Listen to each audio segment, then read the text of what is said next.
Então, baseado nesse texto de Tiago 1,17, a devocional, o título dela é Aprendendo a Confiar. Algo que muitos de nós têm sido desafiado a fazer já há um ano. E quando muitos estavam relaxando já na questão do confiar, porque parecia que já havia uma luz no fim do túnel, somos convidados novamente, não é? Aquela luz, ela não está mais tão clara quanto ela parecia e estamos sendo novamente convidados a confiar. Mas a devocional diz assim: quando eu era adolescente, às vezes desafiava minha mãe, quando ela tentava me encorajar a ter fé.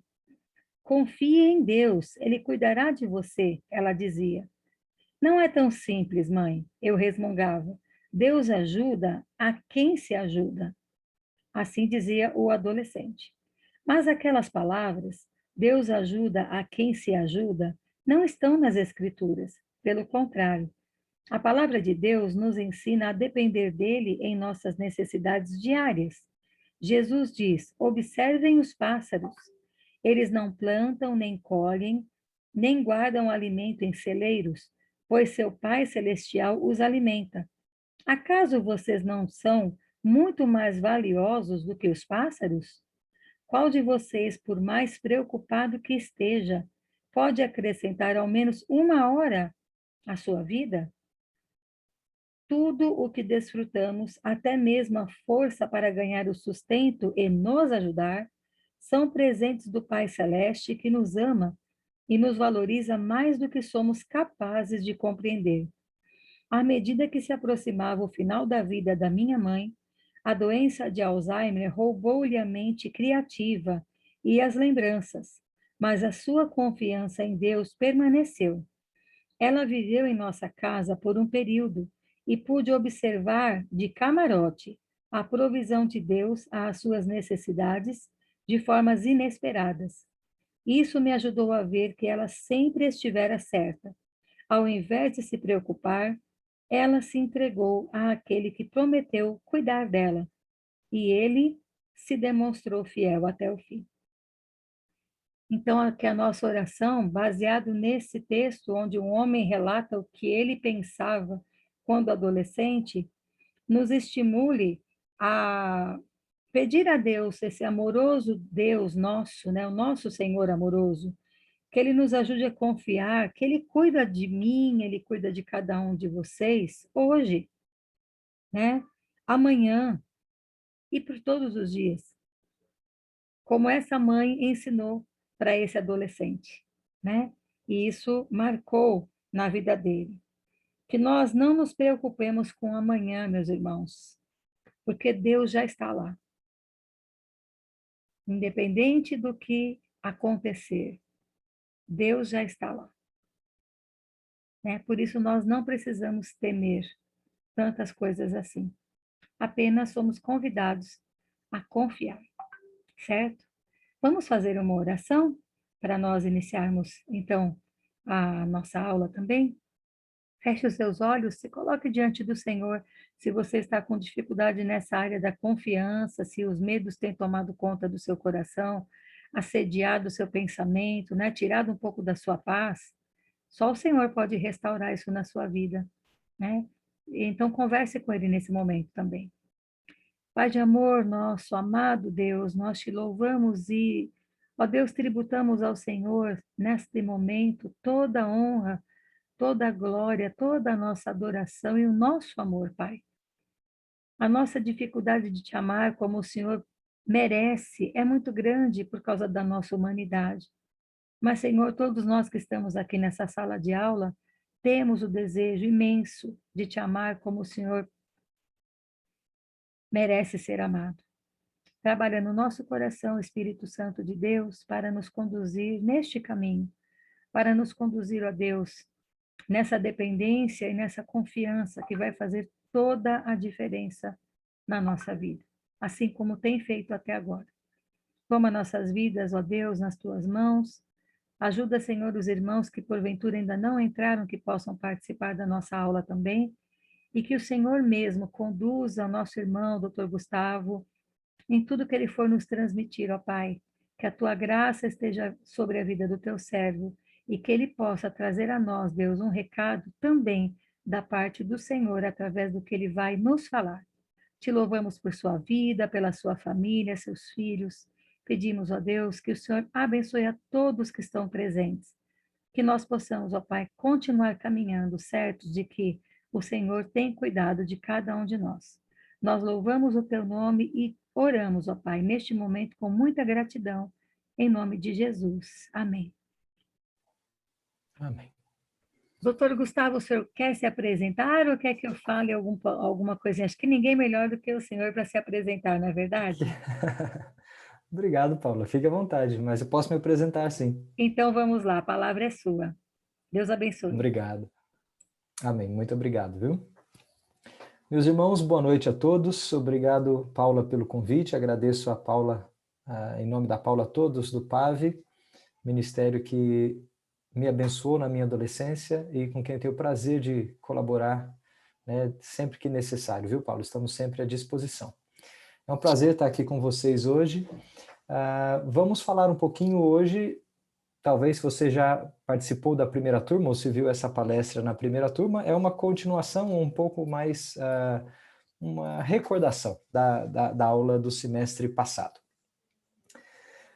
Mas hoje o tema que eu gostaria de tratar está relacionado com a interação dos nossos adolescentes cristãos com a cultura, de forma geral, né?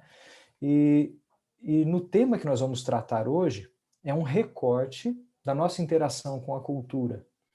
E está muito relacionado com a percepção que os nossos adolescentes têm do mundo em que eles vivem, que é muito diferente, por conta da diferença de geração, da percepção que nós talvez tivemos na nossa época de adolescência. Por quê? Porque envolve o nosso relacionamento com a tecnologia. E se você pensar bem, a tecnologia que muda a sua vida hoje é bem diferente da tecnologia, desculpa, que muda a vida do adolescente hoje, é muito diferente da tecnologia que talvez tenha mudado a sua vida, ou feito parte da sua vida quando você era um adolescente. Então, nesse tema, né, nesse contexto de interação com a cultura, eu gostaria de contribuir. E para isso, deixa eu me apresentar rapidamente.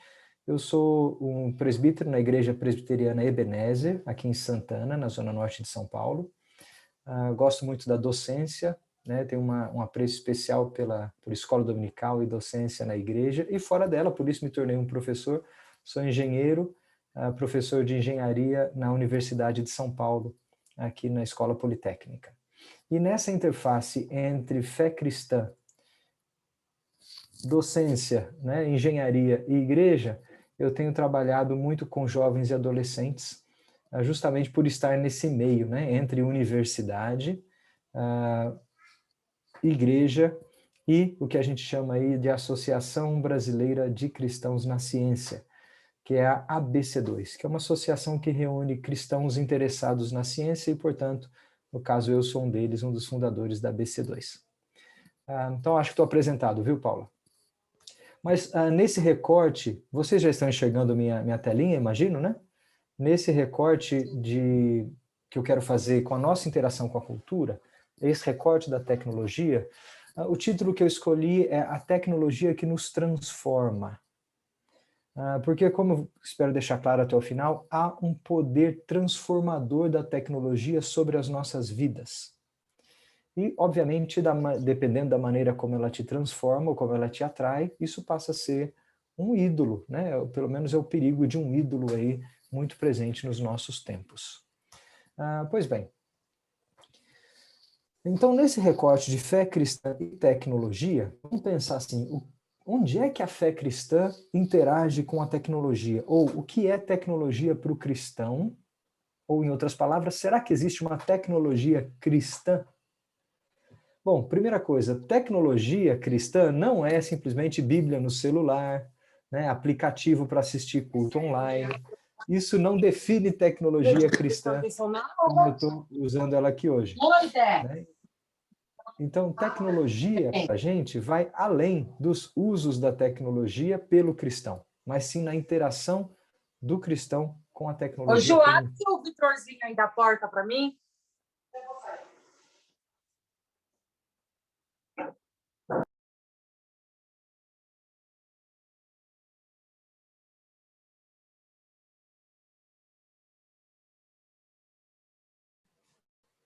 Alô, alô, tá me ouvindo, Paula? Oi, Gustavo, voltou. Irmãos, por favor, deixem Então tá seus bom. microfones fechados. Pode prosseguir, doutor Gustavo. Então vamos lá. Lógico que se eu perguntar para você hoje, me dê um exemplo de tecnologia, provavelmente você vai falar, é esse aparelho celular que eu tenho aqui na minha mão. Esse é o exemplo de tecnologia mais óbvio, é o artefato tecnológico que todos nós nos relacionamos e talvez venha na sua cabeça. Não tem coisa mais tecnológica, talvez, na sua casa, ou na sua mão, ou à sua volta, que você mais utilize do que um smartphone. Pois deixa eu fazer agora uma distinção entre o que é ciência do que é tecnologia, para você entender qual que é a ênfase de hoje.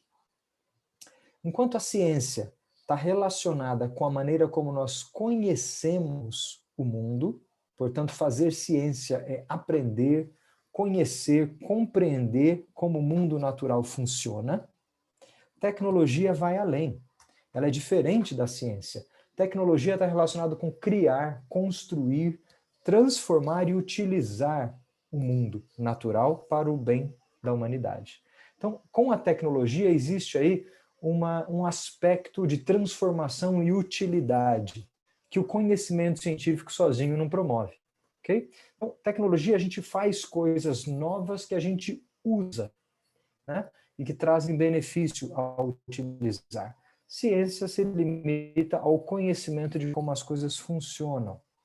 Por isso, tecnologia está relacionada com o benefício que traz à humanidade, né? Ou com a utilidade que traz à sociedade. Tem um aspecto social, criativo, né, envolvido necessariamente com a tecnologia. Por exemplo, tecnologia, então, não é só aquilo que é eletrônico, que tem um processador, que tem uma bateria. A tecnologia pode ser qualquer artefato feito pelo homem com um fim útil. Então, um machado lá da Idade das Pedras é um artefato tecnológico e mudou a forma como a humanidade viveu. O garfo e faca, um artefato tecnológico mais moderno que mudou a forma como a humanidade vive. Pensa no domínio do fogo, né? Na tecnologia para dominar o fogo. Também mudou a forma como a humanidade passou a viver. Aí você chega hoje em dia nas grandes máquinas atômicas que conseguem espalhar partículas subatômicas nesses aceleradores de partículas, a tecnologia envolvida e a quantidade de conhecimento que ela proporciona. Mas nunca se esqueça que existe um aspecto humano na tecnologia, que é o seu uso, ok? Tecnologia não se limita, então, apenas àquilo que a gente contempla, mas associa necessariamente àquilo que a gente usa. E, portanto, tem aí um potencial de transformação da pessoa que usa ou da vida do usuário. E tecnologia, como eu disse, envolve criatividade. E a gente sabe que quem cria alguma coisa é dono daquilo que cria, né? O nosso criador é dono do mundo criado. E nós espelhamos esse atributo de Deus que nos deu o poder criativo também. Na nossa criatividade, nós criamos coisas novas que não existiam antes. Eu gosto de falar que enquanto a ciência tem aqueles momentos de descoberta, né, um momento eureka, quando você não entende como uma coisa funciona, faz um experimento ou uma pesquisa científica e aí o cientista entende como aquilo funciona, eu estou chamando de momento eureka. E traz grande satisfação para o cientista esses momentos eureka. Está todo mundo na ciência em busca dos seus momentos eureka, né, de descoberta. A tecnologia também tem os seus momentos. Só que eu gosto de falar que os momentos da tecnologia são momentos caraca, né? Fala, caraca, funciona! É aquele momento que você cria alguma coisa que não existia antes, você fala, caraca, esse negócio funciona. Passou a existir ou foi criado. Então, enquanto a ciência consegue dizer como as coisas funcionam, a tecnologia consegue criar coisas novas que têm função. Reparem o poder e o alimento ao ego que esses momentos podem trazer. Porque a partir daquele momento você criou alguma coisa nova, que tem utilidade. Okay? Isso traz para o desenvolvedor da tecnologia ou para o criador uma sensação de poder, de orgulho, uma sensação de autoridade, né, sobre aquilo que ele faz. Okay? Então você passa a ser dono daquilo que você criou. Alimenta muito o ego. Então, a mesma sensação de descoberta que o cientista tem, eu vou dizer para você que o engenheiro também tem, quando ele faz alguma coisa que não existia antes e agora passa a existir, como, por exemplo, um aparelho celular. Só que tem a capacidade agora de mudar as nossas vidas. Então, olha só, a tecnologia muda as nossas vidas pelo hábito, ou seja, pelo uso contínuo e rotineiro que a gente faz da tecnologia. E a tecnologia alimenta o nosso orgulho, porque a gente se sente cada vez mais empoderado pela tecnologia que a gente usa. Eu tenho certeza que esse aparelhinho aqui mudou a forma como você se comunica nos últimos anos. Tenho certeza que mudou a forma como os adolescentes desenvolvem relacionamentos afetivos, como eles namoram, como eles fazem amizades, como eles gerenciam amizades no mundo de hoje. Você talvez dava conta de gerenciar 30, 40, uma centena de amigos. Hoje os nossos adolescentes são expostos a centenas e milhares de amigos nas redes sociais. Então mudou a forma como você define o que é um relacionamento pessoal pelo uso que você faz de aparelhinhos como esse, né? Portanto, através do hábito, a tecnologia entra nas nossas vidas e você se torna tão dependente, às vezes, da tecnologia que você usa, que você não se vê mais sem a chance de utilizá-la. Eu não dou conta mais de trabalhar hoje, de passar o meu dia a dia e de fazer a minha rotina funcionar sem ter a minha agenda, o meu e-mail, minha rede social, os meus mapas e tudo nesse aplicativo do meu celular. Ou seja, a minha vida já foi transformada pelo aparelhinho que eu tenho nas minhas mãos. Assim como a minha vida foi transformada por comer com garfo e faca, sentado numa cadeira na mesa, assim como a gente mora hoje em prédios de 30 andares, assim como a gente pega um ônibus para chegar de um lugar para o outro e viaja de avião, coisas que gerações do passado não tinham sido afetadas ou transformadas por essas tecnologias, né? Bom, vamos fazer um quiz aqui, charada. Qual é a primeira referência à tecnologia, já que agora eu defini o que é tecnologia, né? Algo feito pelo ser humano com alguma função transformando o mundo natural. Qual a primeira referência à tecnologia que você encontra na Bíblia? Talvez você pense lá, bom, será que é antes de Abraão? Talvez seja, lá, talvez mais para trás no Gênesis, talvez já tenha menção a alguma tecnologia. Eu sei que tem menção a instrumentos musicais, dá para pensar em casas e cabanas, ferramentas, né? Talvez alguém fale, a primeira menção à tecnologia na Bíblia, uma coisa que o ser humano construiu, foi a Arca de Noé. Será que essa foi a primeiro objeto, artefato tecnológico que o ser humano fez, que está registrado na Bíblia? Não é. Eu sou engenheiro naval, que constrói navios. Se fosse a Arca de Noé, eu estava tão feliz para falar que o primeiro objeto tecnológico da Bíblia era o navio, mas não é. Primeiro artefato tecnológico, primeira coisa que o ser humano desenvolveu com algum fim útil, transformando o meio natural, foram as roupas rudimentares de folhas de figueira. Primeira menção a alguma coisa que o homem transformou da natureza para o seu próprio benefício, para o fim útil. Os olhos dos dois se abriram e perceberam que estavam nus, então juntaram folhas de figueira para cobrir-se.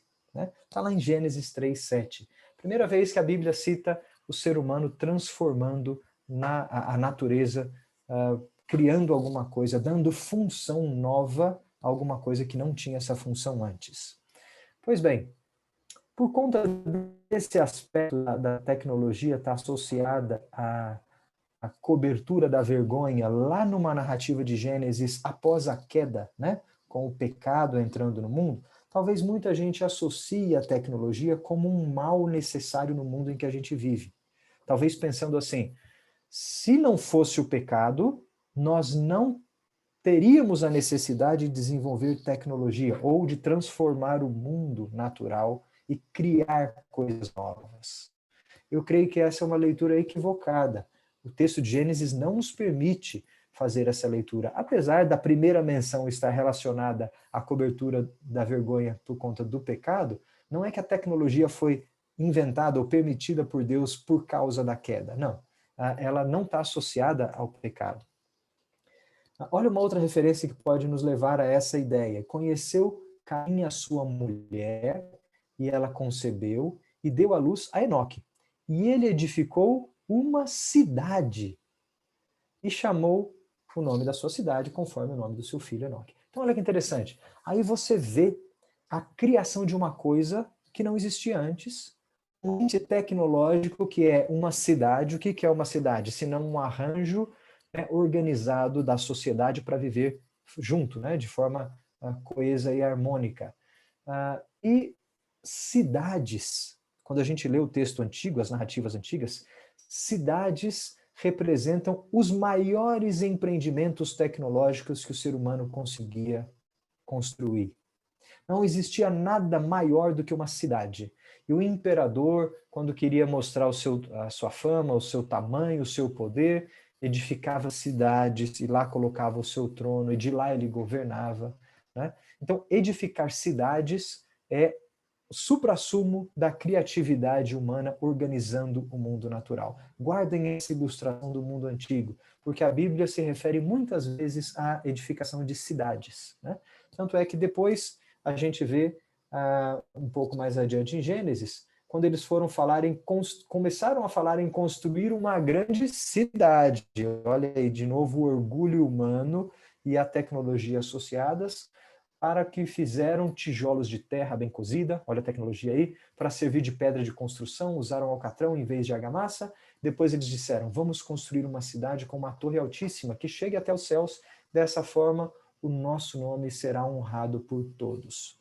Então aí a gente vê de novo menção do empreendimento da tecnologia para construir a Torre de Babel, né, ou a Babilônia, e com o objetivo de honrar o nosso nome. Então, aquele aspecto do orgulho em ter criado uma coisa magnífica que não existia antes. Bom, lógico, associações da tecnologia com seus usos ruins são muito mais fáceis de identificar do que a associação dela com os usos bons, porque elas nos agridem, essa associação nos agride dia a dia.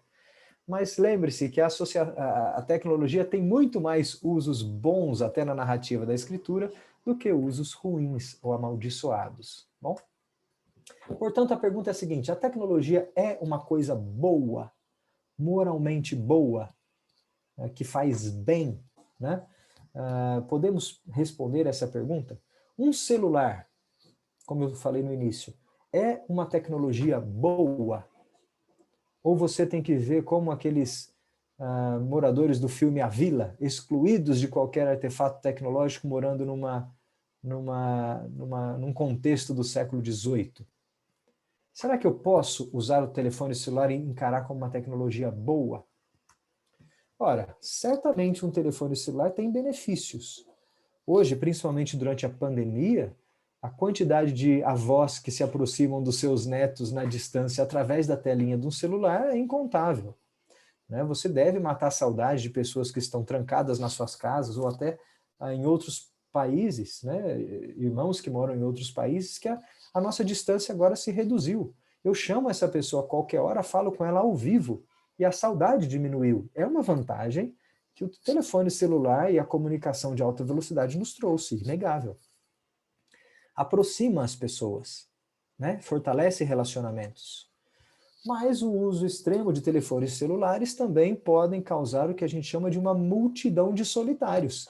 É tanta gente individual, isolada um do outro.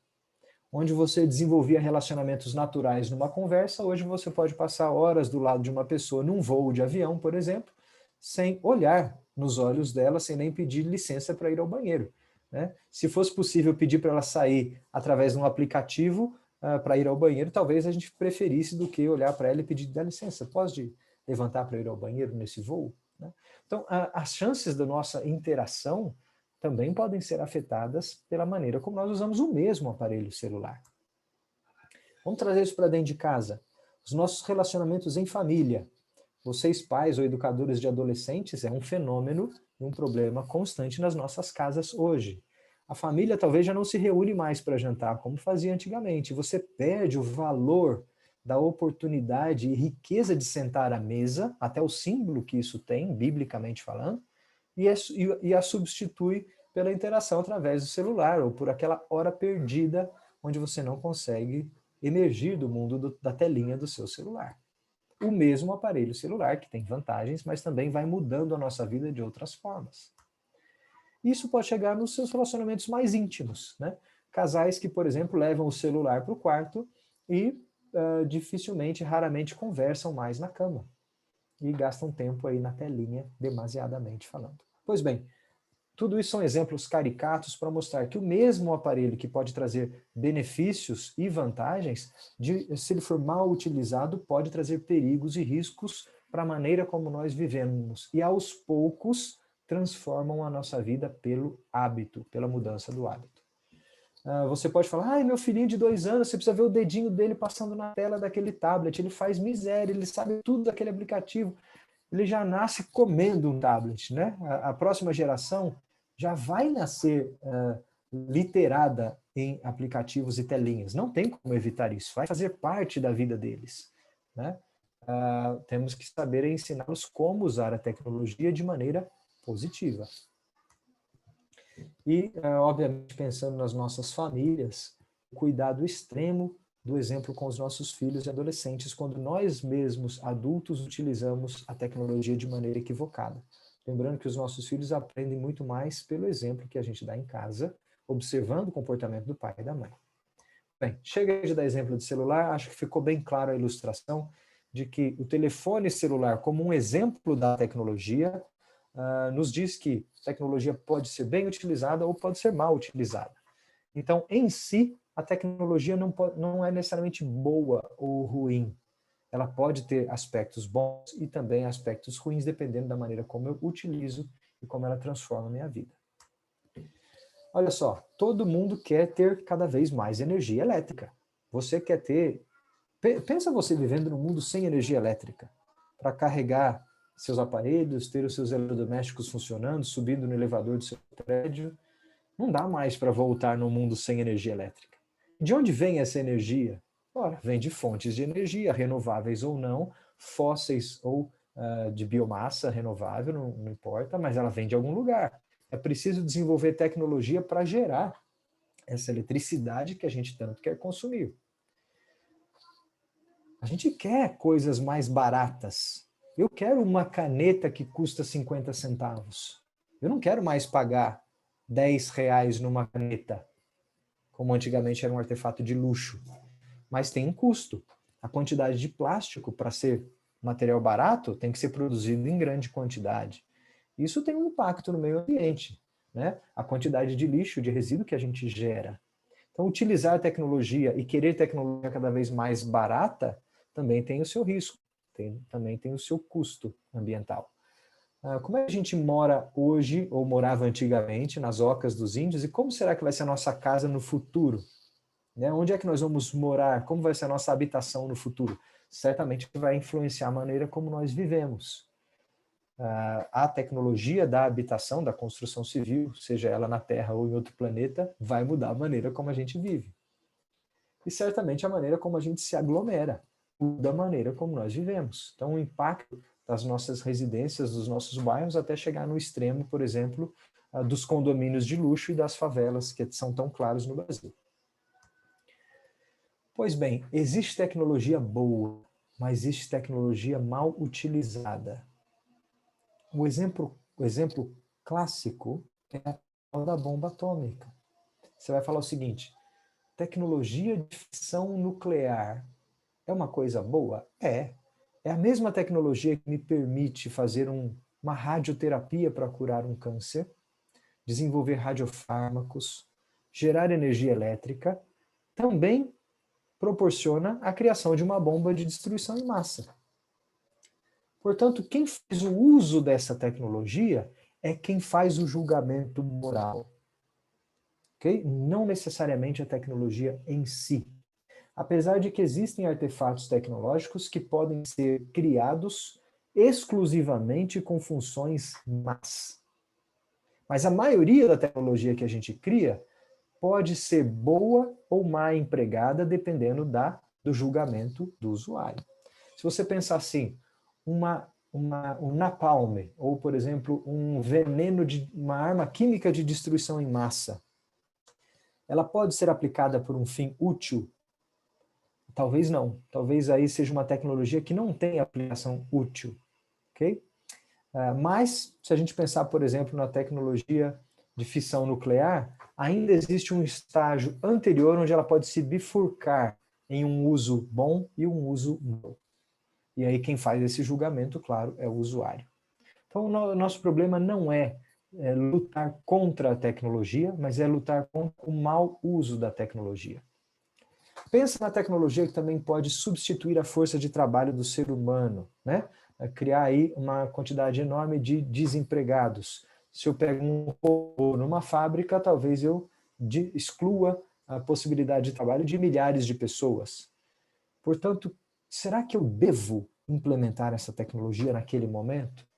Ou qual a forma que eu devo implementar o avanço tecnológico para que o trabalho, ou a dignidade do trabalho da família seja preservado ou transicionado para outro regime? Então, tem aí muitas discussões sobre o uso e a velocidade com que se emprega a tecnologia. Olha só, nós devemos chegar a 9 bilhões de pessoas no planeta em 2050. Como é que a gente vai alimentar tanta gente no planeta Terra em 2050? Não está longe, hein? Não tá longe. A gente já sabe que com a atual tecnologia da agropecuária, da agricultura e da pecuária, a gente não vai conseguir alimentar 9 bilhões de pessoas em 2050.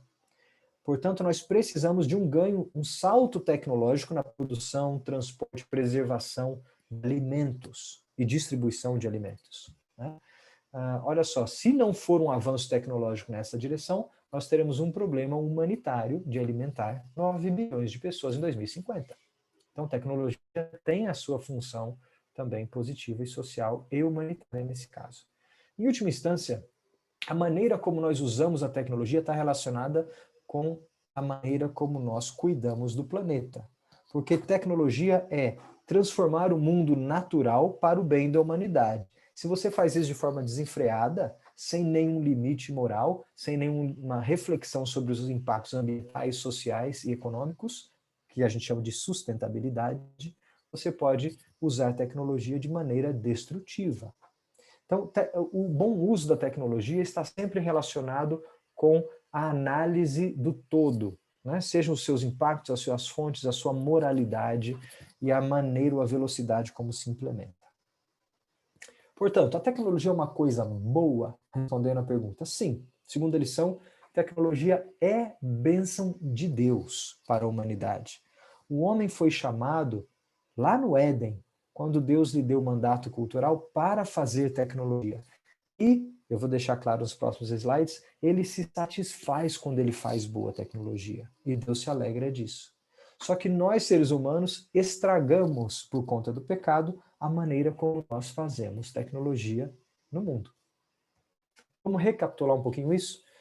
Vamos lá, restaurar um pouquinho aí de seminário ou de escola dominical. Vamos falar de cosmovisão cristã, ou seja, a maneira como o cristão enxerga o mundo.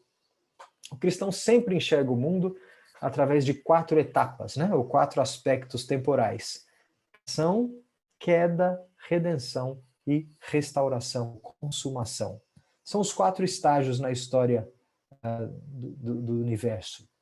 Deus criou, o pecado estragou, Deus iniciou a redenção, cumprida potencialmente Cristo, mas que será consumada no futuro, quando todas as coisas forem restauradas. Então esse é um movimento histórico.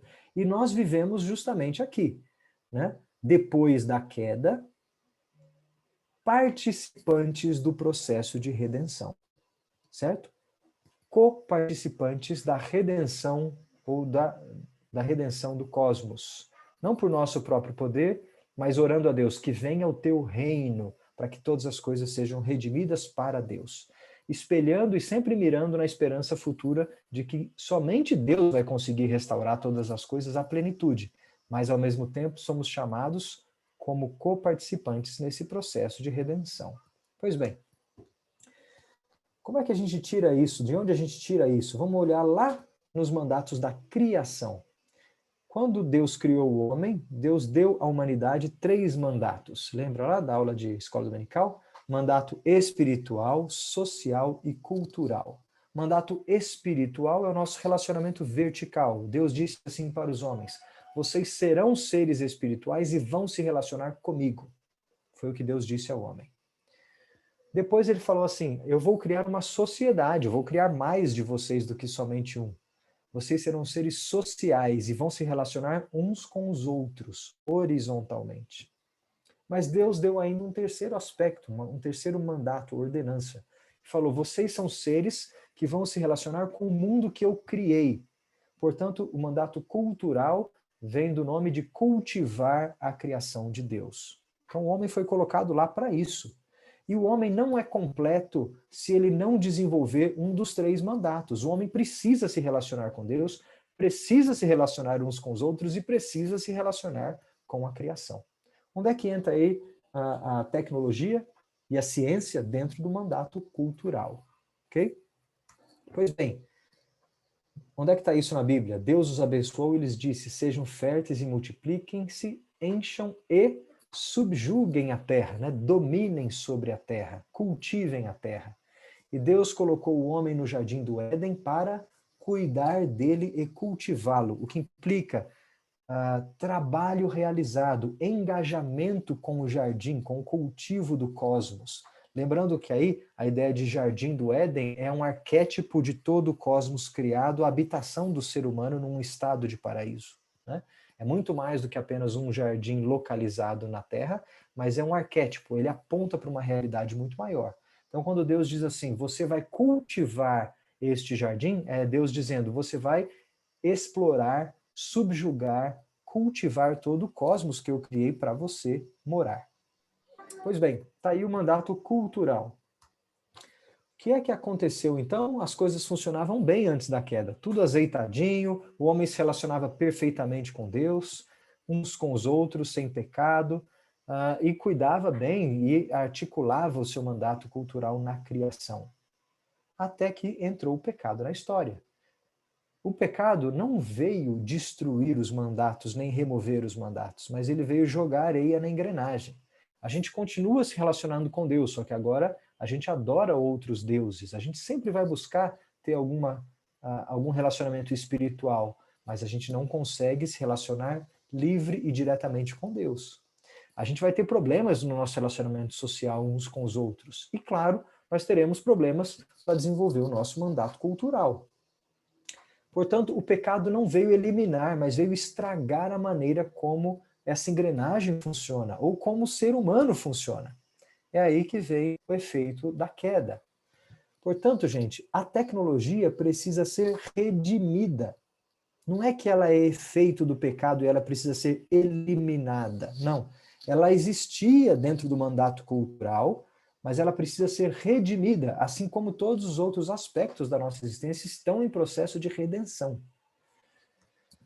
E aí eu trago aqui para vocês um pensamento de um cristão filósofo, também senador, lá da Holanda, Egbert Schirman, que é um engenheiro, perdoe aí o erro de digitação, mas o Schirman diz o seguinte: tecnicismo é a pretensão do homem como autodeclarado senhor e mestre da criação, usando a tecnologia para dobrar toda a realidade à sua vontade, a fim de solucionar todos os seus problemas.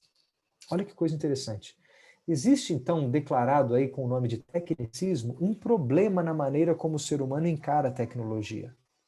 Quando o ser humano acha que ele é o senhor, o dono de toda a criação, ele passa, por conta do orgulho e da criatividade, né, que ele tem, a usar a tecnologia para dobrar toda a realidade à sua vontade, dizendo assim: eu dou conta de solucionar todos os problemas com a tecnologia que eu mesmo crio.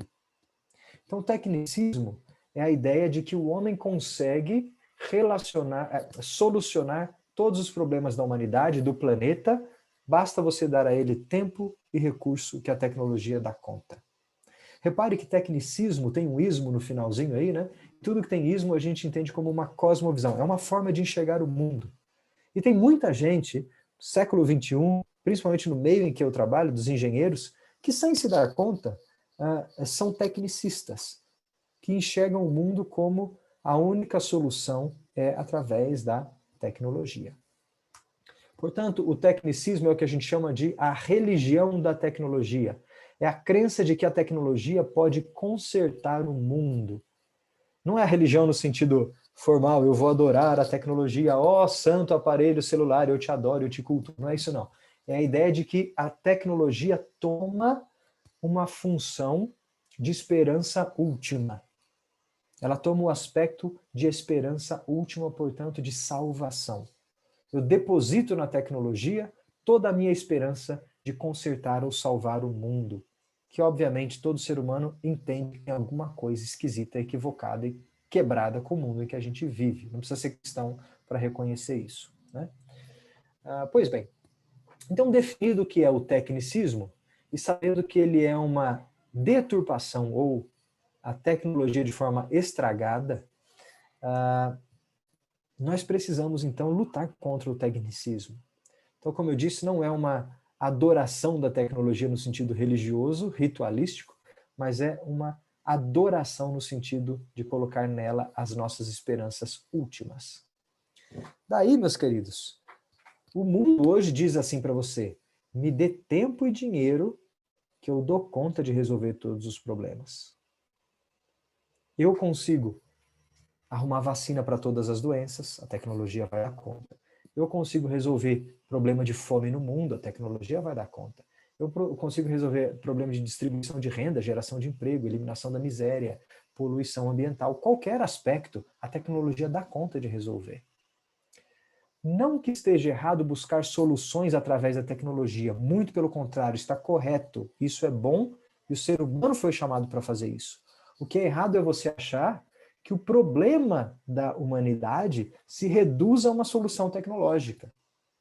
Porque o tecnicista não reconhece que existe um problema íntimo e profundo que estragou a engrenagem e que é o pecado. E que enquanto você não remover o pecado, o homem continua sendo um homem pecador. Os nossos relacionamentos continuam sendo estragados. Nossa espiritualidade continua funcionando estragada. E o nosso relacionamento com o mundo continua estragado.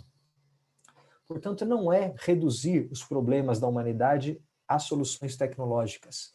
É buscar soluções tecnológicas que melhorem de fato a nossa vida e sejam boas no seu uso. Mas é não colocar a nossa esperança última na tecnologia, achando que ela dá conta de resolver o problema da humanidade. Porque o homem continua sendo homem. E a gente sabe que o homem, enquanto for homem caído, sempre terá problemas que são mais profundos do que a sua tecnologia. Portanto, a pergunta é a seguinte: onde é que está a sua esperança? Onde você coloca a sua esperança? É na tecnologia? É na ciência? Não, de novo, que elas sejam coisas ruins e incapazes de promover bem comum, muito pelo contrário, mas eu quero saber onde está a sua esperança última. Por exemplo, onde é que está a minha esperança para cura dessa pandemia de Covid-19? Claro, está na vacina, na vacinação. Tecnologicamente falando, está na vacinação para a cura dessa doença. É um avanço tecnológico e conhecimento científico que pode nos livrar do mal dessa doença. Isso não quer dizer que a sua esperança última de salvação ontológica esteja numa vacina.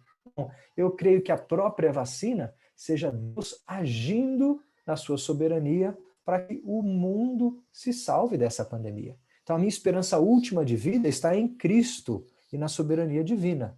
Mas, ao mesmo tempo, eu tenho esperança que os remédios funcionem, que o forno micro-ondas aqueça a água, que o meu carro me leve de casa ao trabalho sem explodir no meio do caminho, que o avião voe sem cair, né? Que as armas sejam utilizadas para defesa, que as facas sejam usadas para cortar pão e não para violência doméstica. Então, não é o mau uso da tecnologia, mas é o bom uso da tecnologia que me inspira e me ajuda a ver que a esperança última de salvação da humanidade está em Cristo, mas me permite um bom uso e desenvolvimento tecnológico enquanto eu trabalho na redenção do mundo como co-agente de Cristo.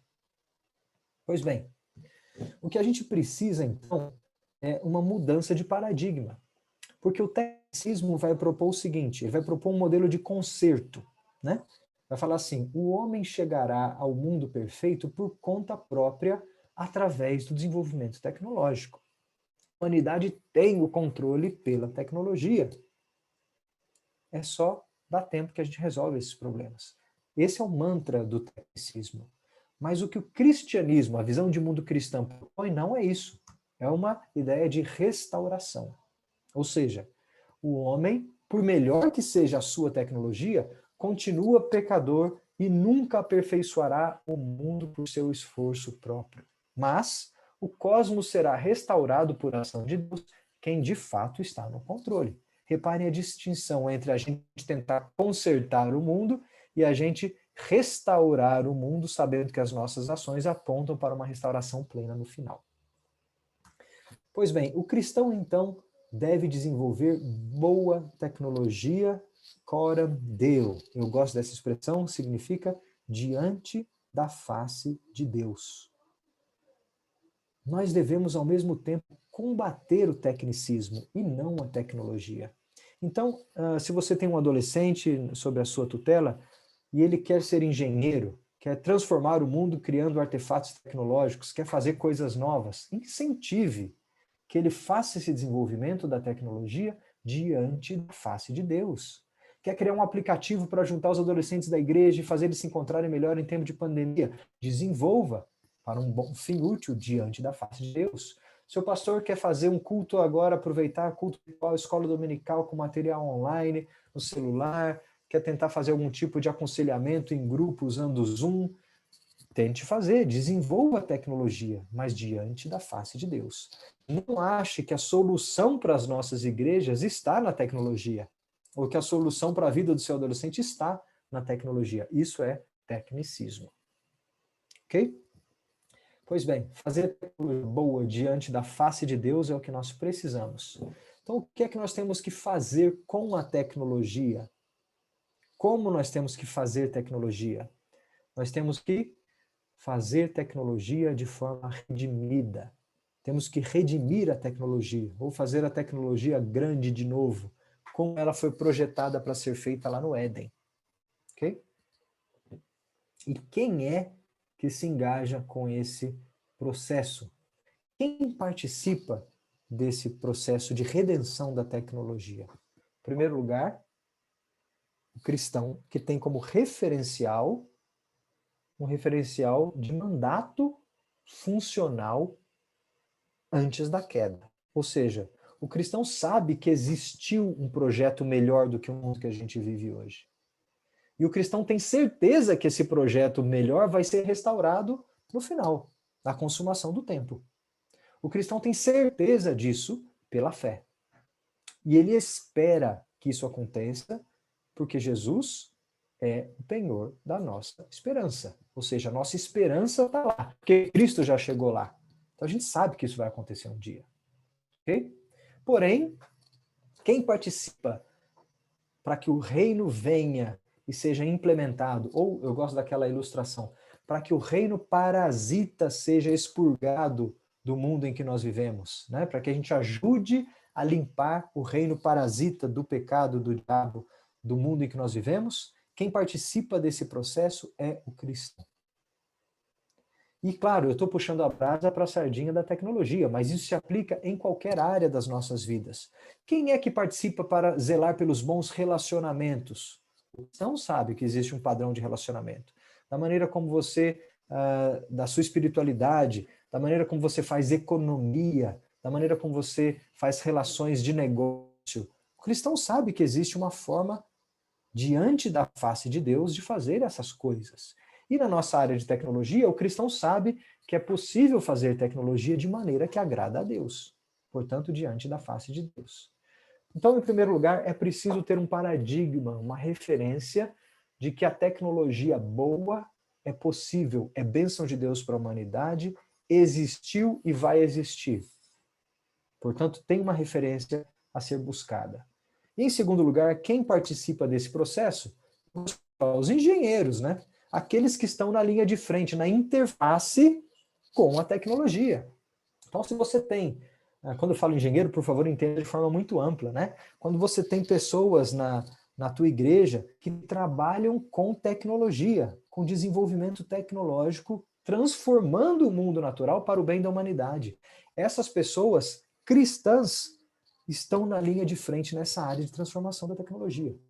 Elas precisam ser incentivadas, discipuladas, instruídas, para que a tecnologia seja enxergada como bênção, mas também com os riscos intrínsecos que ela traz. Porque devagarzinho a tecnologia muda as nossas vidas pelo hábito. Então tem um poder escancarado de transformar o que nós fazemos e, em última instância, como nós nos enxergamos. Se você ainda não leu aquele livro do James Smith, aquele filósofo evangélico americano, chama Você é Aquilo que Ama, né? Vale muito a pena. Ele trata justamente disso, como as nossas liturgias diárias, a vida diária, muda a maneira como a gente adora, ou até o objeto da nossa adoração, através da mudança de hábito. Claro, eu não estou falando somente do engenheiro mecânico, das ciências exatas, do construtor de navio, de carro, não é isso não. Quando eu falo aquele que participa do processo tecnológico, tem uma carga enorme de educadores, né, que vão educar pessoas para serem bons agentes da tecnologia. Tem também as vertentes das ciências, vamos chamar assim, as hard sciences, as ciências duras, que são aplicadas à tecnologia. Então, olha que interessante. Se você pegar a física, talvez a engenharia seja a física aplicada à tecnologia. Mas se você pegar talvez a biologia, a medicina é uma ciência aplicada, porque ela vai pegar os conhecimentos da biologia ou da biomedicina e transformar a maneira como nós vivemos, através de procedimentos, tratamentos clínicos, terapias, cirurgias. Isso é tecnológico. A farmácia, por exemplo, é uma ciência aplicada, é uma ciência tecnológica. Você vai pegar conhecimentos de química, de biologia, vai desenvolver, ou seja, transformar o mundo natural em remédios, fazer fármacos que têm função útil.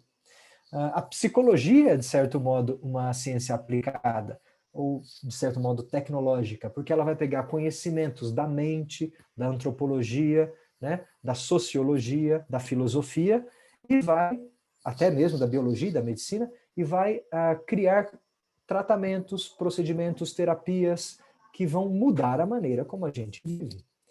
O direito é uma ciência tecnológica nesse sentido, que vai ter conhecimento antropológico da humanidade, das teorias, e vai criar leis que habitam no campo da tecnologia e mudam como a gente vive.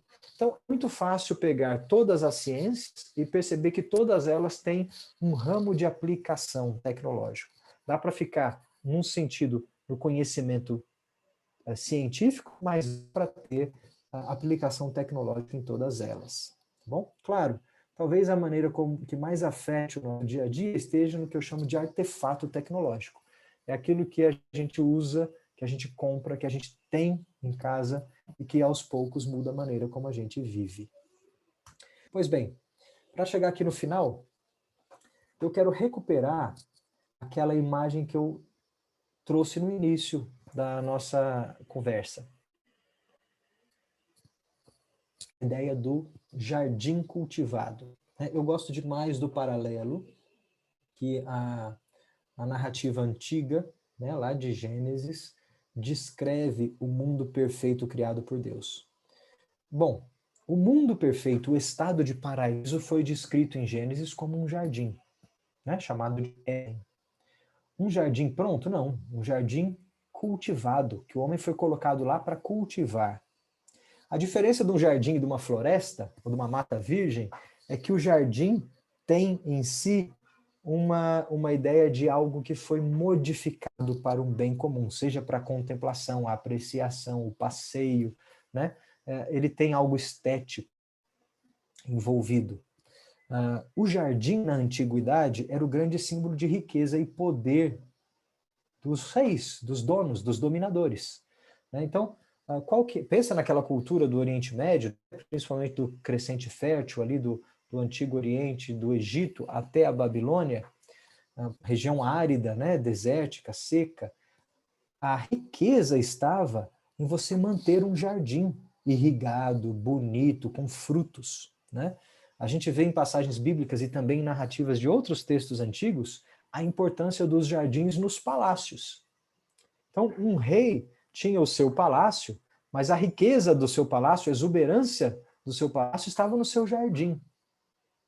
A gente já ouviu falar dos jardins suspensos da Babilônia, né? Que eram o quê? O símbolo máximo de beleza e de riqueza do monarca, do imperador da época. Então, admirar um jardim era o símbolo da criatividade humana dominando a natureza e fazendo daquilo uma coisa bela de ser apreciada. Olha a imagem que Deus utilizou no Gênesis para descrever o cosmos criado. É um jardim cultivado, onde ele é o rei, onde ele é o dono daquele jardim exuberante, e nós fomos colocados nesse jardim como agricultores, cultivadores, quase que zeladores desse jardim. E lógico, quem está ali cuidando se beneficia do jardim, né? E o mais interessante, que eu acho mais bonito nessa linguagem, é que Deus vinha caminhar com Adão no jardim no cair da tarde, né? Na viração do dia. Olha a relação da audiência do monarca, do rei supremo, do dono do cosmos, com aqueles governadores. Quando você era recebido por um rei na antiguidade, o luxo era o rei te levar para passear no jardim dele e ter uma audiência no jardim, né? Para mostrar justamente que ele tinha plantas e animais de todo o seu império. Essa imagem está registrada, está sendo utilizada aí na narrativa de Gênesis, para mostrar que o relacionamento de Deus com Adão, portanto com toda a humanidade, se dava num jardim cultivado, onde o governante vinha compactuar, tabernacular, relacionar-se com o homem no jardim criado. E o íntimo relacionamento estava no caminhar, na conversa de Adão com Deus, na viração do dia. A audiência mais próxima que alguém podia ter com o rei naquela época era conversar com ele no seu jardim. Então, olha que linda a imagem que está sendo construída aí do jardim. Pois quando o pecado entrou no mundo, nós perdemos o acesso ao jardim. Somos expulsos do jardim do Éden. A terra continua sendo a mesma, né? A mesma natureza, só que sofrendo agora as consequências do pecado, mas nós perdemos o acesso àquele jardim planejado, criado, onde o rei se relacionava com o homem. Nós não conseguimos mais ir para uma audiência no final da tarde conversar diretamente com o rei. Nós perdemos o acesso direto ao rei. Nós somos expulsos do jardim, né? Portanto, nosso relacionamento espiritual foi estragado. Agora a gente precisa de um intermediador para chegar até o rei, não é isso? E nós sabemos que só tem um caminho que nos leva de volta a um relacionamento com o rei, que é através de Cristo. Nós perdemos acesso aos benefícios que o jardim concedia, porque dentro do jardim ficava a árvore da vida, né, que nos dava vida plena e vida em abundância junto com o rei. Hoje, nós precisamos do pão da vida para restaurar a nossa vida de novo, intermediado através de Cristo, para recuperarmos a nossa vida perdida, né, nossa vida plena e próxima e eterna junto com o rei. E claro, nós perdemos acesso àquilo que o jardim tinha de aspecto criacional, onde nós poderíamos criar, co-criar, ou seja, continuar a criação e o cultivo do jardim que Deus nos deu. Onde o homem, naquele jardim, desenvolveria a sua tecnologia, ou naquele aspecto paradisíaco, sem pecado, desenvolveria a sua tecnologia no mundo, no cosmos, refletindo o aspecto criativo de Deus. Pois bem, a imagem do jardim, para mim, então, é muito mais rica do que apenas um lugar, pensando que tinha 2 rios, uma porteirinha que ficou um anjo lá com as suas espadas fechando. É muito mais ampla do que isso. Agora, olha só. Qual que é a imagem que vem logo na sequência da queda? Depois que nós somos expulsos do jardim, perdemos o estado de paraíso, nós fomos habitar em outra imagem, sempre associada, então, com alguma coisa decadente, onde o mal imperava. Você lembra das cidades de Sodoma e Gomorra? Você lembra da Babel ou da Babilônia? Né? Você lembra de outras cidades que representavam impérios? E aí a gente tem a ideia do ser humano tentando criar o seu jardim. Ou seja, o homem perdeu o acesso ao jardim orgânico e harmônico, ao shalom. Agora ele vem tentar impor shalom à criação, que sofre as consequências do pecado, fazendo uso da sua tecnologia de maneira equivocada. Por quê? O orgulho, o pecado, o ídolo agora está em outro lugar. Eu não vou fazer uma cidade porque eu vou cultivar o cosmos para agradar a Deus, não. Agora eu vou fazer uma cidade para glorificar o nosso próprio nome, para expandir o meu domínio, para subjugar outras pessoas, não é isso? Para arrebanhar riquezas aqui na Terra. Pois a cidade, ela ganha o aspecto de um paralelo, né, um contra-exemplo do jardim. Só que a cidade também é o exemplo do nosso desenvolvimento tecnológico. Como eu falei no começo, era a maior coisa que o ser humano conseguia construir, né, que a sua criatividade conseguia conceber. E até hoje a gente fala das grandes cidades da antiguidade. A gente lembra, né? Hoje você fala das cidades da antiguidade moderna, como Roma, Istambul, né? Você pensa em Paris, Londres, são cidades referência, né? Nova York, talvez São Paulo, né? Alguns casos Brasília, mas você lembra das cidades da antiguidade, Babel, né?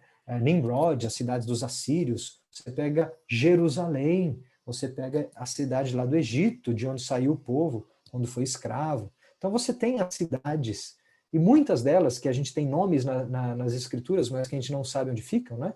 A cidade de Jericó, de Betel, e tantas outras cidades citadas na Bíblia.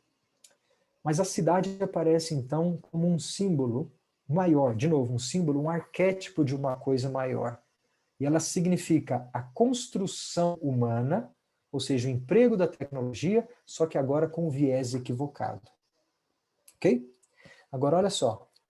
Se lá no Gênesis, no Éden, nós tínhamos a ideia de um jardim, a cidade passa a dominar o cenário da queda, qual você acha que vai ser a imagem restaurada lá no Apocalipse? Quando todas as coisas forem restauradas e nós recuperarmos o estado de paraíso.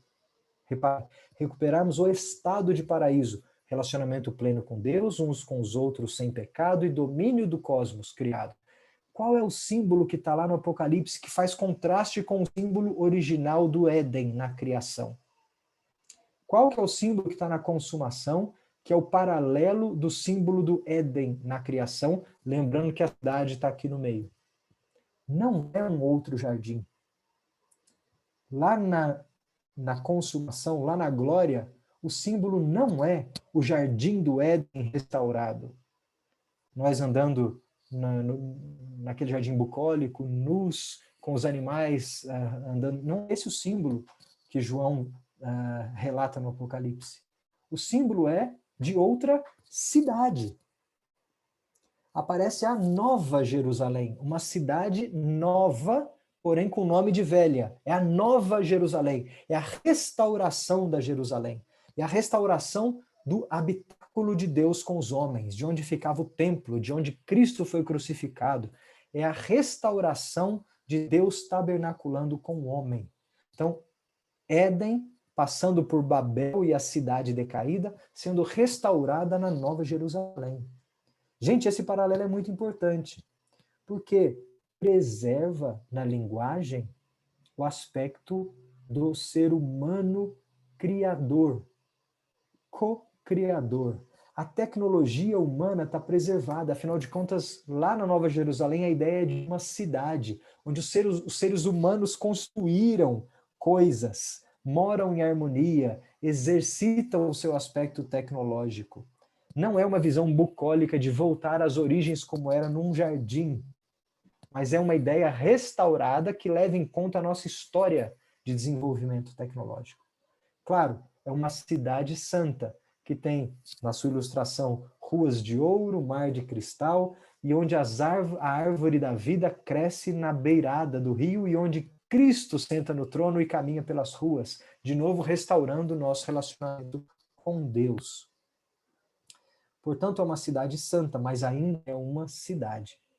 Então, eu queria destacar para você esse aspecto importante aí do paralelo e do símbolo de um jardim cultivado, portanto, tem empreendimento tecnológico do ser humano previsto, uma cidade decaída, a Babel, e depois uma cidade restaurada. Restaurada pelo poder de Deus, mas que ainda preserva a história do ser humano. Ainda é a Jerusalém. Ainda tem ruas e casas, e rios, e plantações, e portões, e muralhas, coisas que os seres humanos constroem e desenvolveram, sob a bênção de Deus. Portanto, a tecnologia, para resumir, não vai nos abandonar nunca. Nós nunca vamos deixar de ser seres menos tecnológicos. Ok? Nós sempre seremos mais tecnológicos, se é que se pode usar esse qualificativo. Nós sempre vamos continuar desenvolvendo tecnologia e não voltando atrás. Nós não vamos voltar a uma era, gostoso mesmo era quando a gente só tinha luz, a lamparina e fogueira em casa e fogão a lenha. É uma delícia a comida de fogão a lenha, mas vai cozinhar no fogão a lenha todo dia para você ver. Você não mora num prédio de 30 andares com todo mundo tendo fogão a lenha e caçando lenha em volta. E é um luxo você ter em São Paulo pizzaria com forno a lenha. Tem cidades do mundo que isso já é proibido há muitos anos, né? Por conta da poluição e tudo mais. Mas achar que nós vamos voltar no tempo ou ser destituídos da tecnologia que Deus nos permitiu criar é um erro. O correto é pensar que nós vamos ser redimidos e a nossa tecnologia será redimida. Portanto, restaurada a intenção e a perfeição que ela tinha no projeto original. Então, veja sempre o Éden como uma imagem arquétipa de algo maior. E veja também a Nova Jerusalém como uma imagem arquétipa de algo maior. A nossa esperança está lá e aponta para lá. E não é a tecnologia que vai construir a Nova Jerusalém, é Cristo e a sua obra redentora. Porém, a Nova Jerusalém não exclui o desenvolvimento humano e a sua contribuição através do seu empreendimento tecnológico na história da humanidade. Ok? Então fica aqui o paralelo das três coisas. Pois bem, para terminar, eu queria convidá-los a todos que gostam desse assunto, da interação entre fé cristã e tecnologia. Tem um grupo muito forte de cristãos engenheiros, professores que trabalham, estudam esse assunto. Mas se você também gosta da interação entre fé cristã e ciência de forma geral, né, esse tipo de discussão que a gente está tendo hoje aqui sobre tecnologia também pode ser feita sobre ciência, e talvez o seu adolescente na tua igreja tenha problemas ou tenha dúvidas mais profundas, não como utilizar o telefone celular, mas talvez como ele relaciona com essa sonda que chegou em Marte há 2 semanas atrás, né? Como é que ele se relaciona com o conhecimento científico que ele está recebendo na escola, como que ele entende as pesquisas sobre vacinas do coronavírus. Talvez você tenha problemas a serem tratados no teu grupo de adolescentes que precisam de instrução especial. A primeira coisa é reconhecer que nós não estamos sozinhos.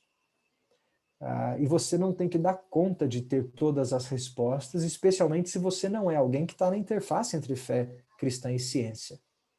Muitos pastores e educadores precisam de ajuda, porque eles não conseguem entender a linguagem nem decifrar a mensagem que vem do campo científico e do campo tecnológico. Portanto, busquem ajuda. Tem muita gente que estuda esses assuntos, que é cristão fiel e que tem a função ou aí o ministério de ajudar a pastorear nessa direção. Porque as dúvidas que vão surgir nos seus adolescentes e jovens muitas vezes são de arrepiar os líderes e os pastores. E a resposta mais fácil a ser dada é: não mexe com isso não se preocupa com isso não, isso é coisa do diabo, ou isso aí vai te afastar da igreja, ou esquece essa sua pergunta, né? Ao invés de ser tratado de maneira adequada, com um simples, não sei a resposta, mas vamos atrás de quem pode nos ajudar. Então eu ofereço aí o Ministério da Associação Brasileira de Cristãos na Ciência, cujo lema, o nosso motto é o Salmo 111, 2, grandes são as obras do Senhor, dignas de estudo para quem as ama. E Paula, fico à disposição se quiserem conversar mais sobre outros assuntos relacionados à interação entre fé e ciência e outros pontos polêmicos ou menos polêmicos ou mais fundamentais dessa interação, tá bom? Quem quiser conhecer, pode entrar no site cristãosnaciencia.org.br, claro, procurar em qualquer rede social que você também vai achar, Cristãos na Ciência ou ABC2, tá bom? Paulo, era isso. Devolvo a ti a palavra, acho que hoje eu consegui ficar dentro do horário, 8h40, e estou à disposição se alguém tiver alguma pergunta, algum comentário.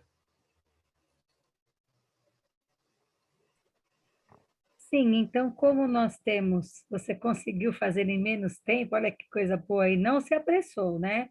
Passou todo o conteúdo Não, de forma alguma. no tempo certo. Então, eu vou deixar uns 5, 10 minutinhos, se algum irmão quiser trazer alguma situação, algo que possa ser tratado dentro desse tempo, né?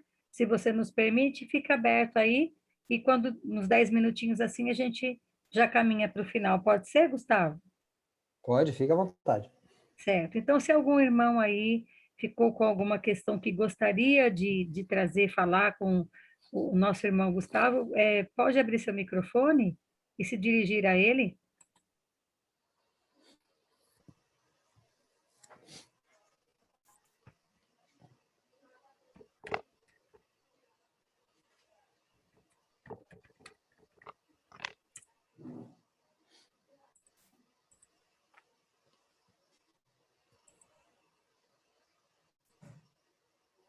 Sem perguntas, Paulo. Todo mundo entendeu tudo ou ninguém entendeu nada? Pois é, esse que é o É um dos problema, dois. né? Porque a gente nunca sabe o que que o silêncio significa, né, irmão? Mas ok, de repente, realmente os irmãos não têm Oi, Paulo. dúvidas, porque foi muito claro, né? Alguém comentou alguma coisa aí? Isso, Diego aqui, o Diego Oi, Soares.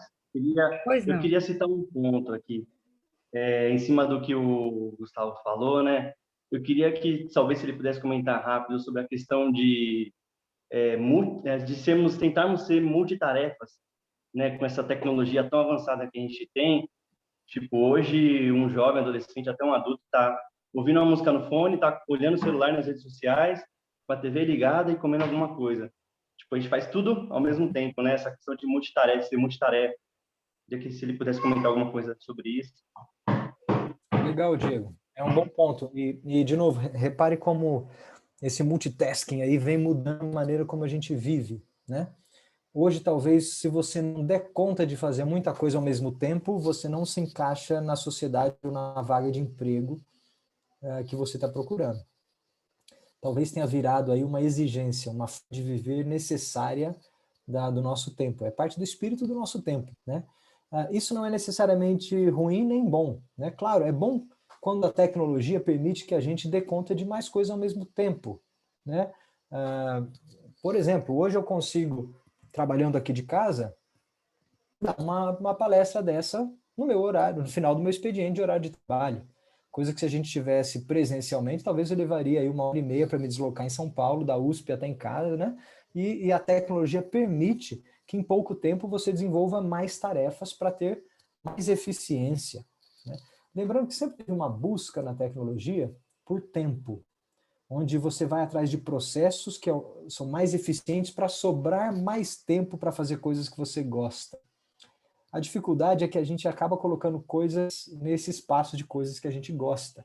Eu sempre falo assim, eu adoraria um dia ter tempo para sentar à tarde na cadeira, na varanda e ler um livro. Ficar à toa para ler um livro. Não dá para ler um livro assim. Você lê um livro quando dá tempo, né, na correria do dia a dia, porque a gente acaba se forçando nesse ritmo de vida. Ao mesmo tempo que a tecnologia permite a gente fazer mais coisa, ela também te força a fazer muito mais coisa que às vezes a gente dá conta. E eu gosto aí do exemplo clássico dos relacionamentos. E tem gente que estuda isso de maneira profunda, principalmente o pessoal da psicologia, que diz assim, tem um número limite de relacionamentos de amizade que um ser humano normal consegue manter. Porque relacionamentos dependem de manutenção, né? Homens menos, mulheres um pouco mais, né? Mulheres sabem que a amizade entre mulheres, entre amigas, precisa de manutenção. Se uma mulher fica sem falar com a outra por um mês, ela já vai achar que tem alguma coisa errada. Um homem não. Um homem pode ficar 10 anos sem falar com um amigo, quando ele encontra é como se ele tivesse continuado a conversa do dia anterior, né? Mas nós temos diferenças aí nos nossos relacionamentos. Só que tem um limite da quantidade de pessoas que você consegue gerenciar intimamente como amigos. E para um adolescente isso é muito importante, porque ele está descobrindo justamente quem são os amigos, né? Que ele vai levar para o resto da vida, aqueles que ele confia, aqueles que vão frustrar a sua amizade. Ele está descobrindo como é que funciona relacionamento ainda. Por isso que ele vai sofrer tanto com a primeira desilusão amorosa, com o primeiro amigo que é traiçoeiro, né? Com aquela amizade que ele depositava todas as fichas, mas era um acampamento de verão e ele nunca mais vai ver o amigo. Por outro lado, ele vai ter aqueles amigos que ele vai fazer na adolescência e que ele vai levar para o resto da vida, né? Que vão ser mais chegados do que muitos dos seus irmãos e primos de família. Pois bem, o que é que a rede social veio fazer com as nossas amizades? Ela veio dizer para você que você é mais popular quantos mais amigos você tiver no Facebook ou no Instagram, ou curtidas e likes, quanto mais rápido você interagir, quanto mais você postar. Só que a gente sabe que essa vida de rede social, ela é uma fachada, ela não é a vida de fato. Você posta o que é bonito, né? O prato que ficou bom, a experiência que é agradável, a foto que o seu cabelo tá legal. É isso que você posta, e você se relaciona dessa forma, através desse filtro da rede social. E se relaciona com muito mais gente que você daria conta de manter numa amizade normal. Então aí tem um problema. E já tem aparecido os problemas nas gerações, né, que nasceram com a rede social como parte da sua vida, que só se relacionam dessa forma. E aí isso é uma pressão sobre o adolescente, além dos limites do ser humano. Olha aí que legal. Aparece a necessidade de um freio na tecnologia. E a tecnologia muitas vezes vai precisar ser freada, sim. Ela vai precisar ser contida, só que com algum referencial que vem de fora. Por exemplo, eu posso fazer tudo? Posso, mas eu devo fazer tudo que aquela tecnologia me permite? Então, eu devo usar ao máximo e substituir as outras coisas com aquela tecnologia? Então, aí tem um julgamento de valor, né? Um julgamento moral. E no exemplo das amizades da rede social, isso fica muito claro porque a gente já começa a ver problemas de relacionamento com adolescentes e jovens que nasceram nessa época. Gente, por exemplo, que na rede social tem milhares de amigos, mas que não consegue sustentar uma conversa face a face, olhos nos olhos, por mais do que 2 minutos com uma pessoa de carne e osso na sua frente, né? Então,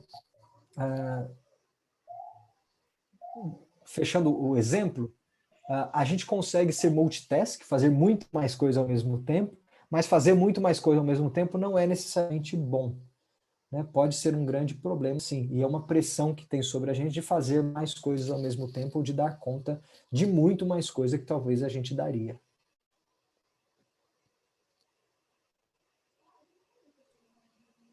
Perfeito, Gustavo. E até pensando, pegando um gancho da pergunta, né, que o nosso irmão fez, você falou com relação à questão da tecnologia, que é o assunto de hoje, mas psicologicamente, que, por exemplo, é a minha área, essa questão de ser multitarefas não tem trazido tantos benefícios, porque as exigências ficam cada vez maiores. E nós, então, vamos encontrando uma geração acelerada, uma geração que tem o pensamento acelerado, que não descansa, uma geração que vive sempre estressada, com mudanças maiores no humor, desenvolvendo síndromes, né? Porque todas essas coisas tiram a graça da vida, né? Fica muito mecânico e perde o que você falou.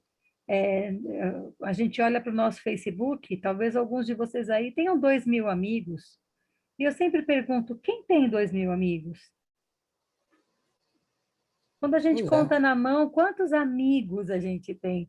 Então, tem toda essa situação que mantém, inclusive, o adolescente preso nessa rede, né, Gustavo? Porque os aplicativos, eles têm também essa função, né, de nos fazer acreditar que nós temos que corresponder a tudo o tempo todo, Isso. né? Você tem que dar conta, né? Porque a gente talvez esteja falando aqui numa geração que conheceu o mundo antes desse tipo de relacionamento, né? Mas pensa que o seu adolescente não conheceu o mundo antes do aplicativo de rede social. Você consegue falar assim, eu sei que isso é demais, ou que isso é estranho, ou que isso está fazendo mal, mas ele não conheceu o mundo antes dessa tecnologia existir, né? Assim como talvez você não conheceu o mundo antes da televisão, né? Alguns aqui talvez lembram o tempo em que você não tinha televisão em casa, mas eu cresci com televisão em casa, e que de fato moldou a minha infância. Essa geração agora vai ser moldada pelo celular, pelo tablet, pela conexão com a internet o tempo todo. Então, olha que interessante, você vai dizer que a internet é uma coisa ruim? A facilidade de buscar informação no Google, de escrever lá informação em menos de um segundo na sua frente, e na palma da sua mão em qualquer lugar, tem benefícios enormes. Só que eu lido com jovens na faculdade que chegam ali no primeiro ano da faculdade e não sabem como que a informação custa e que ela tem valor e que ela precisa ter credibilidade. Então, às vezes eu pergunto para um aluno assim, busca tal coisa, descobre tal coisa. E aí ele vai fazer o quê? Ele vai fazer uma busca no Google. E se ele não achar na primeira página do Google, ele vai falar assim para mim, professor, eu procurei, essa informação não existe. Eu falei, como não existe? Não, eu já procurei, eu já dei um Google e não achei. Ou seja, para ele não achar na primeira página do Google, em 2, 3 segundos, significa que a informação não existe. Okay? Então, é uma geração, por exemplo, que quando eu passo um exercício de hidrodinâmica na faculdade, antes de sentar e tentar resolver, ele vai procurar no Google se existe uma resposta postada por alguém em algum fórum, antes de tentar resolver. Então ele se engaja diferente com o conhecimento, né? Com a educação, com o engajamento intelectual é outro. Então a gente tem que zelar, porque ao mesmo tempo que a tecnologia traz esses benefícios, também traz aí perigos que vão moldando a forma como a gente vive. Para quem gosta de uma coisa mais alarmista e gosta de séries, aquela série chamada Black Mirror, talvez você já tenha visto aí no Netflix, é uma crítica escancarada à tecnologia, né? A Black Mirror é uma reflexão, uma crítica caricata aos extremos do avanço tecnológico quando mal utilizados. Tem alguns episódios que são mais pesados que os outros, precisa ter um pouquinho de estômago para assistir. Mas, da minha perspectiva, que estuda a filosofia da tecnologia, a interação com fé cristã, é um prato cheio para exemplos, né? E vale a pena para quem gosta. Mas é um reflexo dessa geração e talvez da próxima que virá, a geração que ainda está se formando agora. Sim. Daniele, você levantou a mão, você quer falar alguma coisa ou não? Sim, quero sim. Então, nós vamos encerrar com a fala dela, e aí depois nós encerramos o nosso momento de aula, tá bem? Então, com relação à tecnologia, eu não sei se essa observação ela acontece em todos os lugares, mas por aqui no meu município eu tenho percebido que há uma imaturidade no uso da tecnologia. Aqui eu consigo ver tanto com os adolescentes quanto com os adultos.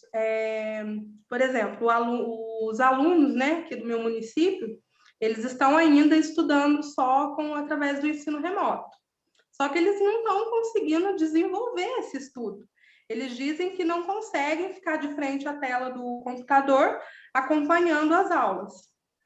Em contrapartida, eles ficam o dia inteiro de frente à tela do computador jogando, nas redes sociais.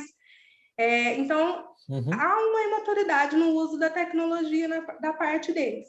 Mas também a gente vê com o adulto, vou citar um exemplo, não sei se é a realidade de todos aí, que com a pandemia, né, o que aconteceu?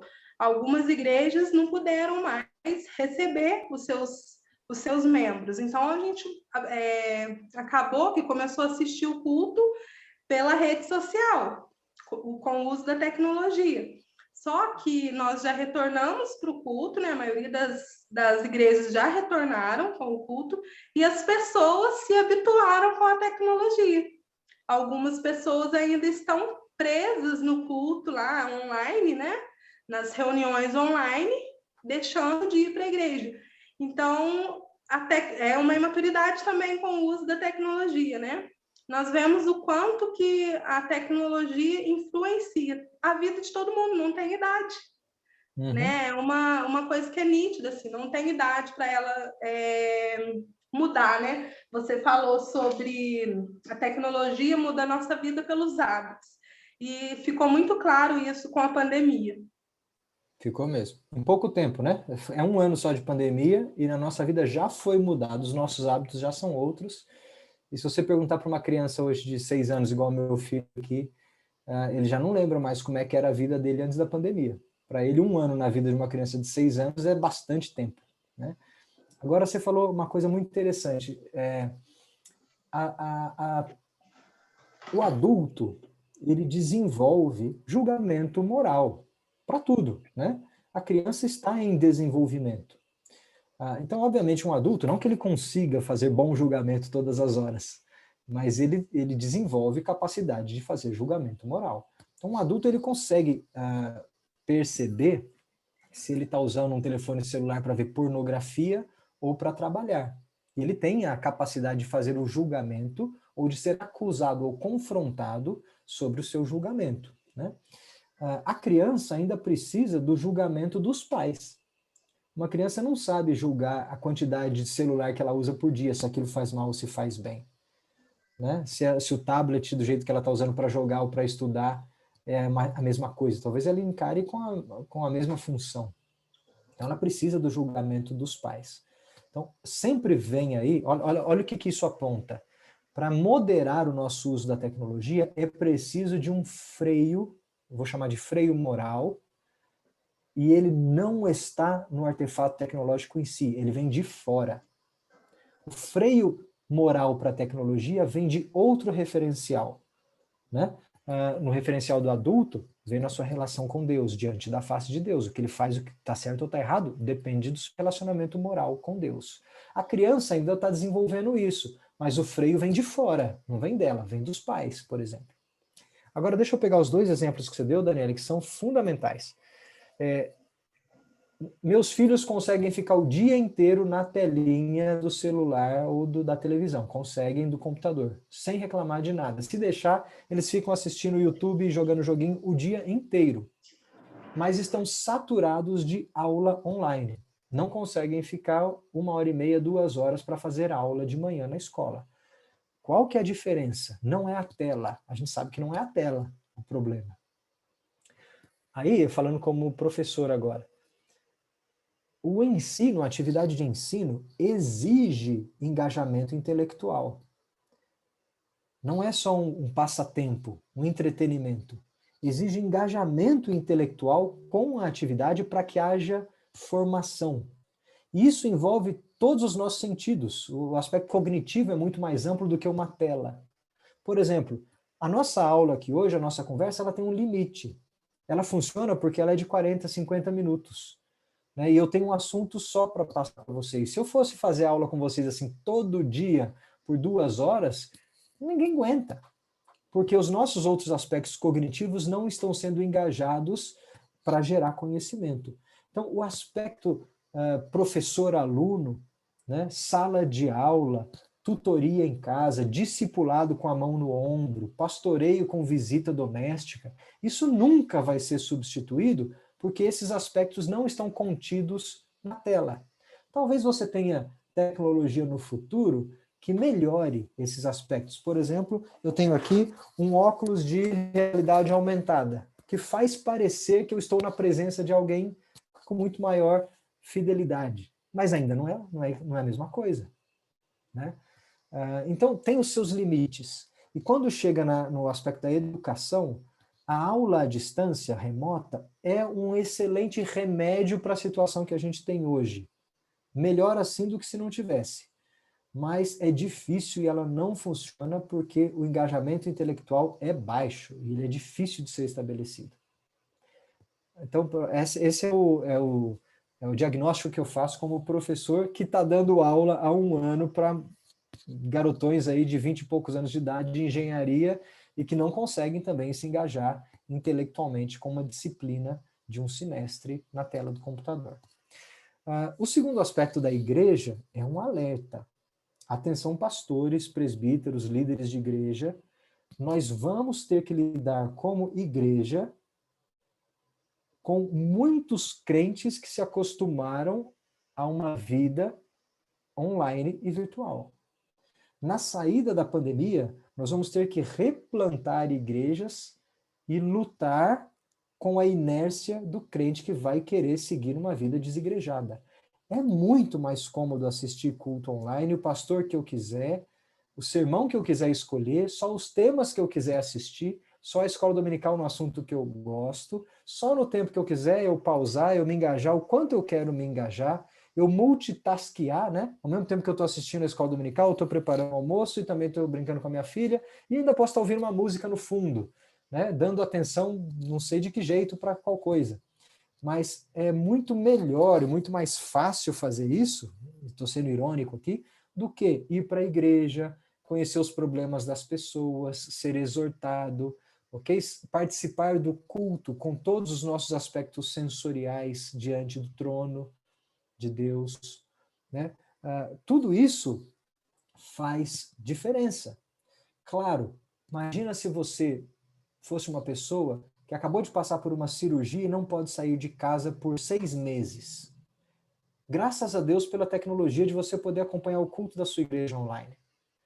Se você é uma pessoa que está numa pandemia de 2 anos, estamos todos. Graças a Deus pela tecnologia da igreja se reunir em salas, em cultos. Mas isso não deve substituir, olha o freio entrando aí, isso não deve substituir o aspecto orgânico da igreja jamais. Principalmente o aspecto relacional. A igreja é feita de gente, e mais do que isso, de problemas de gente como a gente. Uma igreja sem problemas, que você está filtrado pela tela para não participar dos problemas uns dos outros, não é igreja. Pastores, nós vamos precisar tratar disso com muita cautela a partir de 2022. Tem que ser feito um trabalho agora, de alerta, para não deixar as pessoas entenderem que isso aqui não é provisório. Ou seja, o crente tem que saber que isso é provisório, é remédio, e não é definitivo. E saindo da pandemia, nós temos que tomar cuidado com as nossas igrejas e lidar com um bando de crente desigrejado que não vai querer voltar para o rebanho. E vamos ter que fazer aconselhamento muito especial nessa área, de convencimento da necessidade de se estar congregando fisicamente de novo. Então, resumindo aqui, nesses 2 aspectos, tem muita coisa a aprender com essa pandemia. Olha o tanto que isso escancarou na nossa vida. Foi só 1 ano, mas já mostra muito. Agora, meus caros, daqui para frente, a tecnologia sempre avança mais rápido do que no passado, né? Levou, talvez, na escala de tempo aí, 10 anos para você ter um celular que seja smartphone na palma da sua mão. Vai levar só 2 anos até que isso aqui vire a próxima geração de celular que vai te dar um outro estilo de vida que a gente nem sabe qual é ainda, né? Mas as coisas vão muito mais rápido agora. Mas a gente tem que preservar, ser críticos daquilo que a tecnologia contribui para destruir e colocar um freio moral sobre essas coisas. Educação, para mim, é um aspecto importantíssimo e congregação, como a Daniela levantou, é outro aspecto importantíssimo a ser observados agora. Ok. Gustavo, muito obrigada, meu irmão, por esse tempo maravilhoso que você nos concedeu passar contigo, compartilhando conosco o teu conhecimento, né? Muito baseado na nossa fé, na Bíblia, o que é importantíssimo para gerenciar nossos pensamentos também, não é? Então, nós somos muito gratos. Houveram várias manifestações no chat, elogiando, agradecendo sua participação. Você foi muito bem-vindo na nossa turma. Essa turma não é a mesma que você falou o ano passado, é uma nova Bom, turma. Cada semestre nós temos turmas novas, né? Então, foi muito abençoador. E eu desejo realmente que você continue sendo um professor que brilhe muito dentro da USP, viu, meu irmão? Que as pessoas possam ver em obrigado, você um Paulo. profissional excelente. Como você falou, tudo que nós fizermos, né? A tecnologia nos mostra isso, mas assim, o que vier nas tuas mãos, que você faça sempre com muita excelência, né? Eu tenho Amém. certeza Que que Deus nos você abençoe. faz, assim como está falando para nós hoje, como se estivesse fazendo para Deus. Por isso, a gente aproveita tanto assim. Muito obrigada. Deus abençoe seu lar, viu? Aguarde o nosso mimo chegar aí na sua casa. Uma coisa Paula, legal da muito obrigado, viu? tecnologia é que você talvez não saiba, mas nós temos irmãos aqui do interior de São Paulo, da cidade de São Paulo, nós temos irmãos de Minas, do Rio de Janeiro, nós temos irmãos de tantos estados aqui conosco, coisa que não seria possível fazer. Se tivéssemos uma condição, né, normal, nós nem nos conheceríamos a maior parte da turma aqui, não é mesmo, irmãos? Nós não íamos nos conhecer. Deus providenciou o meio de nós nos conhecermos. várias denominações, todos crentes no Senhor Jesus, graças a Deus, né? Então, eu agradeço a todos que entraram, os convidados dos alunos, obrigada por terem ficado conosco até o final. Eu estou vendo aqui a irmã Cleia, eu acho que é a Cleia Spitt. Obrigada, irmã, que bom te ver, viu, querida? Lá de Nova Odessa, um abraço ao pastor também, viu, querida? E, amados, a semana que vem, os lembretes, tá? Vamos voltar para a aula. Semana que vem, até a semana que vem, vocês têm prazo para me entregar o primeiro trabalho, ou vocês podem mandar para o e-mail do PAV, certo? PAV, Ministério PAV Sudeste, @hotmail.com, ou mandam o arquivo em PDF para o meu WhatsApp particular. E na aula que vem, nós vamos iniciar a segunda matéria, que é Ministérios Transformadores, ok? Certinho? Quem ainda não conseguiu mandar para mim a transferência, faça isso, por favor, para eu poder anotar, enviar os recibos para vocês e ficar com a planilha em ordem também, tá certo? Gustavo, posso te convidar para orar conosco hoje, encerrando essa aula? Claro, com Por prazer. favor, irmão. Vamos orar? Senhor nosso Deus, graças nós te damos por podermos nos encontrar nessa noite, dedicar tempo, Senhor Deus, para aprender uns com os outros, refletirmos juntos, Senhor. Te damos graças, ó Pai, porque o teu Santo Espírito nos dá entendimento, nos ilumina e nos alimenta a cada dia. Pedimos, Senhor Deus, que cuide de maneira especial dos nossos adolescentes, aqueles que estão lidando hoje de maneira tão frágil com a tecnologia que nos cerca, e que estão sendo formados, Senhor, para serem os agentes transformadores do futuro. Pedimos que o Senhor nos ajude a instruí-los, a pastoreá-los, para que eles sejam servos fiéis e que transformem o mundo diante da tua face. Senhor, nós te damos graças pelas oportunidades que a tecnologia nos permite, de nos encontrarmos hoje aqui, gente de tantos lugares diferentes que nunca se encontraram pessoalmente, e sabemos, Senhor Deus, que isso traz glórias ao teu nome e benefícios a todos nós. Mas também te pedimos que nos proteja do mau uso da tecnologia, que nos dê entendimento e discernimento também através do seu Santo Espírito, e que possamos exortar uns aos outros para que o bom uso da tecnologia venha te glorificar. Senhor, nós te agradecemos pelo livramento durante essa pandemia, pela preservação da saúde. Também te pedimos, ó Pai, que tenha misericórdia daqueles que sofrem, que se lembre, Senhor Deus, dos que estão internados, das famílias que perderam entes queridos, das nossas igrejas afastadas e de pessoas que perderam irmãos na fé.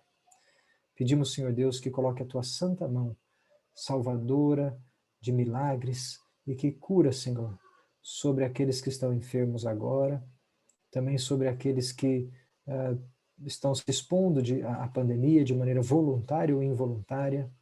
Mas nós pedimos, Senhor Deus, que proteja o nosso povo, o nosso país nesse momento tão crítico. Pedimos que abençoe de maneira muito especial os profissionais da saúde, aqueles que estão trabalhando no desenvolvimento e aplicação das vacinas. Pedimos que abra as portas, Senhor Deus, para os recursos e oferta de vacinas, para que em pouco tempo, Senhor Deus, nós possamos voltar à nossa vida normal e recuperar, Senhor Deus, parte daquilo que nós perdemos. Esse é o nosso desejo sincero, ó Pai. Mas nós pedimos, Senhor Deus, que nos mostre qual é a tua vontade e o que o Senhor tem nos ensinado através dessas provações que temos todos passado. Fica conosco, Senhor Deus, nessa noite, dá-nos descanso, perdoa os nossos pecados e abençoe as nossas igrejas no nome de Jesus. Amém.